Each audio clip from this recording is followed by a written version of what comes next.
उसने सोने के सिक्कों से सारा बगीचा पाट दिया, सोने की तह बिछा दी। दोस्तों, बुद्ध के शिष्यों में एक शिष्य था अनाथ पिंडक। वह धनी व्यक्ति था।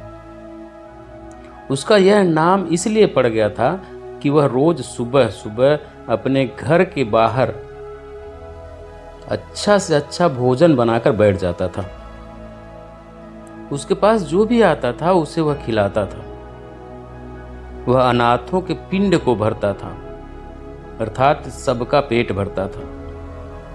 इसलिए उसका नाम अनाथ पिंडक पड़ गया। वह अपने काम और नाम से प्रसिद्ध हो गया था। उसका यश दूर दूर तक फैल गया था। बुद्ध ने भी उसकी ख्याति सुन रखी थी। बुद्ध उन दिनों अपने हजारों सन्यासी भिक्षुओं के साथ वैशाली नगर में उपदेश दे रहे थे और लोगों को असीम शांति प्रदान कर रहे थे। अनाथ पिंडक को मालूम पड़ा कि मेरे नगर के पास ही बुद्ध अपने अनेक शिष्यों के साथ आए हुए हैं। वह उनके दर्शन करने गया और वहां पहुंचने पर उसे बुद्ध के दर्शन हो गए। बुद्ध शांति, आनंद और प्रेम की मूर्त थे। चेहरे पर मंद मंद मुस्कुराहट थी। उनके वस्त्र पीत रंग के थे और सिर पर जटाएं थी। वे बहुत ही मीठा बोल रहे थे। उनको सैकड़ों लोग बिल्कुल शांत होकर सुन रहे थे। बुद्ध की शांति और आनंद उनके हृदय में उतर रहा था। सत्संग समाप्त हुआ। अनाथ पिंडक करीब आया, बुद्ध के चरणों में नमस्कार किया और कहा, भगवान, मैं अनाथ पिंडक हूं। बुद्ध ने कहा, कहो कैसे आना हुआ। अनाथ पिंडक ने कहा, मैं चाहता हूं कि आप मेरे नगर में पधारें। वहां के लोग आपके धर्म उपदेश को सुनकर लाभान्वित हों और उनका जीवन आनंद से भर जाए। बुद्ध ने कहा, ठीक है, मैं आऊंगा, तुम व्यवस्था बना लेना। अनाथ पिंडक बहुत प्रसन्न हुआ। उसने पुनः बुद्ध के चरणों में प्रणाम किया और एक ओर बैठ गए। महाकश्यप बुद्ध के शिष्य थे। उन्होंने पिंडक को समझाया कि हम यहां पर हजारों भिक्षु हैं, तो किसी एक के घर में तो रुकना संभव नहीं हो पाएगा।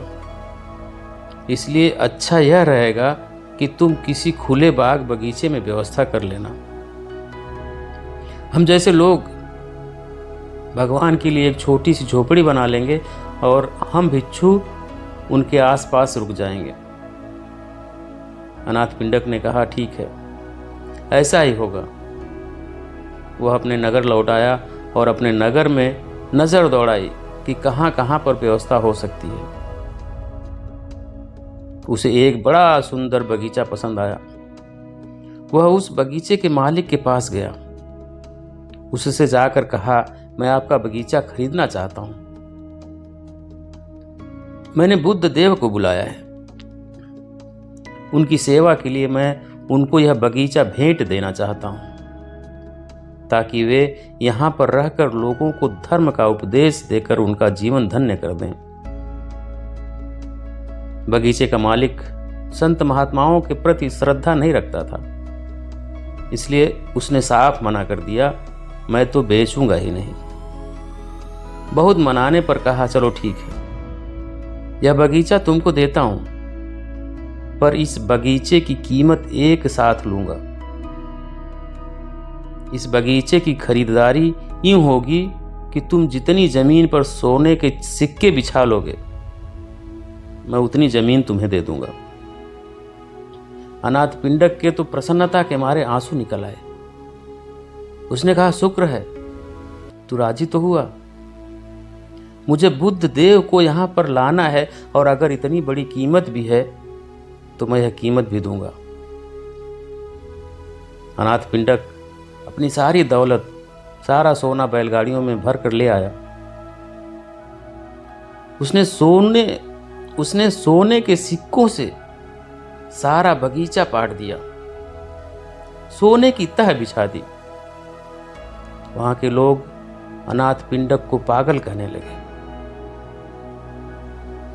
इसने एक महात्मा के लिए अपनी सारी संपत्ति लुटा दी। लोगों को क्या मालूम कि संत महात्मा और गुरु का सानिध्य कितना अमूल्य होता है। महात्मा बुद्ध 40 साल तक देश भर के गांव-गांव में जाकर धर्म का उपदेश देते रहे। उनका यह भाव था कि जिस आनंद को मैं पाया हूं वह जन जन तक पहुंचे। शांति पाने का अधिकार सबको है। वे घर घर तक जाकर ज्ञान का दीपक जलाना चाहते थे। उन्होंने जीवन भर अनेक दीपक जलाए। उनके उपदेश से अनगिनत लोगों का मन निर्मल हो गया। अनाथ पिंडक के मन में बस एक ही इच्छा थी कि मैं महात्मा बुद्ध का सानिध्य प्राप्त करूं। अपने नगरवासियों के साथ बैठकर बुद्ध देव का उपदेश जो अमृत है सबके साथ बैठकर पी सकूं। बगीचे के मालिक ने देखा कि सारा बगीचा सोने के सिक्कों से पटा पड़ा है। वह अनाथ पिंडक की एक महात्मा के प्रति अगाध श्रद्धा को देखकर हैरान रह गया। उसका हृदय पिघल गया। श्रद्धा की बुझी हुई ज्योति जल उठी। उसने मन में कहा, मैं बहुत ही गलत किया है। उसने हाथ जोड़कर अनाथ पिंडक से कहा, आप इन सारे सोने के सिक्कों को उठा लीजिए, मुझे धन नहीं चाहिए। इस सारे बगीचे को आप मेरी ओर से उपहार समझ लें। अनाथ पिंडक ने कहा, अब तो वचन दे चुका हूं और मैं अब अपने वचन से नहीं गिरूंगा। अब तो सारी स्वर्ण मुद्राएं तुमको उठानी ही पड़ेगी। तुम उठा लो, मैं इस धन को स्वीकार नहीं करूंगा। ऐसा सुनकर बगीचे के मालिक ने अनाथ पिंडक के चरण पकड़कर कहा, आप मुझे माफ करें। मैंने आपके साथ जो व्यवहार किया है वह ठीक नहीं। आज मैं पछता रहा हूं और मुझे स्वयं पर ग्लानि हो रही है। अनाथ पिंडक को उस पर दया आ गई।